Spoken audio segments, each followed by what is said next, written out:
जो हमें लगातार जो धमकी दे रहे थे, मेरे घर पे मुझे बदमाश भेज रहे हैं और मुझे जो तरह तरह की गालियाँ गलौज कर रहे हैं फ़ोन पर, तो उसकी आज हमने शिकायत की है। उसका कहना है कि सरकार इस जेब में है, पुलिस इस जेब में, जो पीछे वाली जेब में मेरी पिस्टल है। पत्रकार अकेला हो चुका है, माफिया के जो हौसले हैं वो बुलंद हो चुके हैं। कि भू माफियाओं के आगे पूरी तरीके से योगी सरकार नतमस्तक हो चुकी है, या पुलिस से जो होता होगा वो मेरा कर ले, मुझे फर्क नहीं पड़ता। ना तो मैं पुलिस से डरता हूँ, ना मैं सरकार से डरता हूँ। ज़्यादा बढ़ गई है कि वो एक पत्रकार को भी धमका रहा है खबर चलाने के लिए, जबकि एक पत्रकार जो साक्ष्य के आधार पर, शिकायतों के आधार पर उसकी खबर चला रहा। पत्रकार का काम है जागरूक करना जनता को। इस बात को शासन प्रशासन मान नहीं रहा है, उनके साथ जान से खिलवाड़ कर रहा है प्रशासन। जिम्मेदार है इस चीज़ का प्रशासन। पहले के दौर में पुलिस अधिकारियों के कार्यालयों पर फरियादी पहुंचा करते थे और पत्रकार उनकी खबर को कवर करके टीवी चैनल पर दिखाया करते थे और इंसाफ मिला करता था। लेकिन मौजूदा दौर में जब लोकतंत्र की परिभाषा बदल रही है तो ये सब कुछ भी बदल रहा है। आज ये तमाम पत्रकार यहाँ पर खड़े हैं और फरियादी बनकर खड़े हैं, किसी खबर को कवर करने के लिए नहीं खड़े हैं, बल्कि अपनी समस्याओं को लेकर खड़े हैं। समस्या ऐसी है जिस समस्या के बारे में अगर आप सुनेंगे तो आपको भी योगी राज में माफिया राज के खत्म होने पर संदेह होने लगेगा।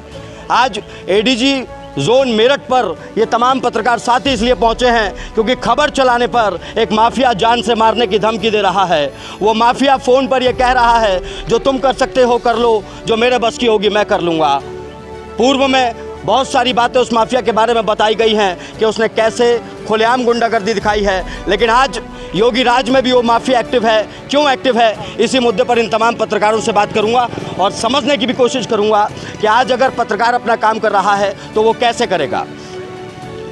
क्या नाम है जी आपका? लोकेश कुमार। लोकेश जी, आप सब लोग यहाँ पर पहुँचे, क्या वजह रही, क्यों यहाँ आना पड़ा? पत्रकार अकेला हो चुका है, माफिया के जो हौसले हैं वो बुलंद हो चुके हैं। खबर चलाने को लेकर पत्रकारों को जान से मारने की धमकी, परिवार को उन पर उत्पीड़न, जान से मारने की धमकी दी जा रही है। उसके लिए हम एडीजी साहब से मिल रहे हैं। देखिए, अगर बात की जाए तो यहाँ पर राहुल राणा जी है, ये जय भीम टीवी नाम से एक पोर्टल चलाते हैं और लगातार जनता की खबरों को सामने रखते हैं और अधिकारियों को जागरूक करते हैं। इन्हें धमकी मिली है, ये तमाम पत्रकार साथी यहाँ पर पहुँचे। धमकी क्यों मिली है, किसने दी, इस बारे में विस्तार से जानेंगे।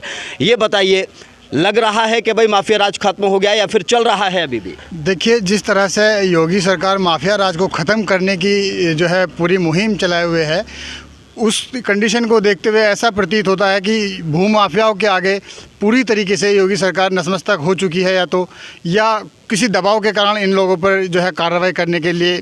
अजय जी, कितना बड़ा मुद्दा है पत्रकारों के लिए उन्हें धमकी मिलना, वो भी जब बात हो रही है लोकतंत्र की, जब बात हो रही है रामराज की, जब बात हो रही है सबके साथ सबके विकास की। कि मेरा नाम जो अजय चौधरी है और मैं मेरठ से जो है पत्रकार संगठन उपज का जिला अध्यक्ष हूँ। और राहुल राणा जी हमारे जो है सम्मानित हमारे संगठन के पत्रकार हैं। उनके साथ में जो है उन्होंने एक भू माफिया के खिलाफ एक खबर जो है, होर्डिंग माफिया है, उसके खिलाफ एक जो है खबर उन्होंने जो है आगे जो दिखाई, लोगों को जो है जनता के सामने लेके गए उस खबर को। उससे आक्रोशित होकर वह होर्डिंग माफिया इन्हें जान से मारने की धमकी दे रहा है और यह तक कह रहा है कि पुलिस से जो होता होगा वो मेरा कर ले, मुझे फ़र्क नहीं पड़ता। ना तो मैं पुलिस से डरता हूँ, ना मैं सरकार से डरता हूँ। उसका कहना है कि सरकार इस जेब में है, पुलिस इस जेब में, जो पीछे वाली जेब में मेरी पिस्टल है। अब बताइए आप, जो है पत्रकार को खबर चलाने पर इतना आक्रोशित हो गया वो माफिया कि उसने दोनों जेब में तो प्रशासन को रख लिया है और पीछे उसने पिस्टल रख ली है। अब बताइए, पत्रकार पत्रकारिता कैसे करेगा? समाज का जो उसे दर्पण कहा जा रहा है, उस दर्पण को धूमिल करने का काम खुद जो है इस तरह के शासन प्रशासन के लोग कर रहे हैं। तो अगर खबर चलाई है, खबर जो है चलाने का काम जो है हमारा है, पत्रकारों का ये काम है। खबर चलाएंगे, जो भी कुछ भी समाज में घटना होगी उसको प्रकाशित करेंगे, जो उसको दिखाएंगे लोगों को। और इस तरह से फिर जब किसी पत्रकार को जान से मारने की धमकी मिलती है तो इससे सीधा सीधा ये जाता है कि योगी सरकार जहां पर जीरो टॉलरेंस की बात करती है वो पूरी तरह से धरती में धूमिल कर दे रहे हैं और उनके शासन प्रशासन के लोग ही मिलकर ये काम कर रहे हैं। इसी संदर्भ में आज हम एडीजी महोदय श्रीमान मेरठ जोन से मिलने आए हैं और हमने जो है सभी जो है हमारे जो पत्रकार भाई हैं हमने सबने मिलकर ये जो है बात करी है कि हमारे पत्रकारों को जो एक जो भूमाफिया इस तरह की हरकत कर रहा है उन्हें एक संरक्षण मिले, एक साफ एक सेफ माहौल मिले और इस तरह के जो माफिया हैं उनका काम और उनका स्थान तमाम भी किया जाए, उन्हें जेल में पहुंचाया जाए। वो बाहर क्या कर रहे हैं, क्या घूम रहे हैं, उनके खिलाफ पहले बहुत मुकदमे हैं। तो इस तरह की कार्रवाई हम लोगों ने आज एडीजी साहब से करने के लिए कहा है। बिल्कुल ठीक है। देखिए, जो बात अजय जी ने कही कि भाई एक जेब में तो पुलिस है, एक जेब में प्रशासन रख लिया है और भैया पीछे की जेब में मेरी पिस्टल है, जो चाहो वो कर लो, ये बात बिल्कुल सटीक बैठती है। क्योंकि अब इस बारे इसका पूरा वर्णन राहुल बताएंगे। राहुल, आपने खबर चलाई, खबर के बाद क्या हुआ, जरा सीक्वेंस में। मैंने जो इसे भूमाफिया भी कहेंगे हम, और ये जो एक होर्डिंग माफिया भी है, और ये इस पे एक तमाम पिस्टल तानने जैसे और बंदूक गोलियां चलाने जैसे मुकदमे हैं। अभी फिलहाल में इस पे अभी पेड़ काटने का भी एक मुकदमा कंकड़ा में दर्ज हुआ है इसके, और इसके जो टट्टू हैं उन पे भी। तो हम आपको बताते हैं ऐसे ये जो एक योगी जी का एक वो है जीरो टॉलरेंस नीति, वो कहीं ना कहीं एक जो फेल होती नजर आ रही है। इस तरह के अभी जो कुछ लोग हैं जो बाहर अभी गुंडाई कर रहे हैं और जो अभी जेल में नहीं गए हैं, इनका भी जेल में जाना जरूर, जो हम भिजवा के मानेंगे। ऐसे जो अपराधी हैं, मैं अपने अध्यक्ष जी के साथ आज आया हूँ एडीजी साहब के यहाँ पर, जो हमें लगातार जो धमकी दे रहे थे, मेरे घर पे मुझे बदमाश भेज रहे हैं और मुझे जो तरह तरह की गालियाँ गलौज कर रहे हैं फ़ोन पर। तो उसकी आज हमने शिकायत की है। कहीं ना कहीं जो मुझे पूरा आश्वासन है एडीजी साहब ने हमें दिया है कि कहीं ना इन पर पूरी सख्त कार्रवाई की जाएगी। ठीक है दीपक जी, कितना गंभीर मसला है कि भाई एक पत्रकार जो स्वतंत्र होकर खबरें कवर करता था, आज उसे अपनी सुरक्षा के लिए सरकारी अधिकारियों तक पहुंचना पड़ रहा, पुलिस से कहना पड़ रहा है माय लॉर्ड मुझे बचा लीजिए, हे भगवान जी मुझे बचा लीजिए, वरना मुझे माफिया गोली मार देगा। नकुल जी, गंभीरता तो इस मामले की आप इस बात से ही लगा सकते हैं कि पूर्व में भी उस व्यक्ति ने कहीं ना कहीं मेयर पर पिस्टल तानी, पार्षद पति पर पिस्टल तानी, और उसके हौसले इतने बुलंद हो गए हैं, आज उसकी औकात इतनी ज़्यादा बढ़ गई है कि वो एक पत्रकार को भी धमका रहा है खबर चलाने के लिए। जबकि एक पत्रकार जो साक्ष्य के आधार पर, शिकायतों के आधार पर उसकी खबर चला रहा है, क्या पत्रकार उसका निजी आदमी है या पत्रकार उसका कोई सेवक है जो उसके कहने से खबर चलाएगा या उससे पूछकर खबर चलाएगा? अगर पत्रकार अपनी खबर भी चलाने के लिए किसी से पूछेगा या बाध्य रहेगा तो उसकी पत्रकारिता बेकार है।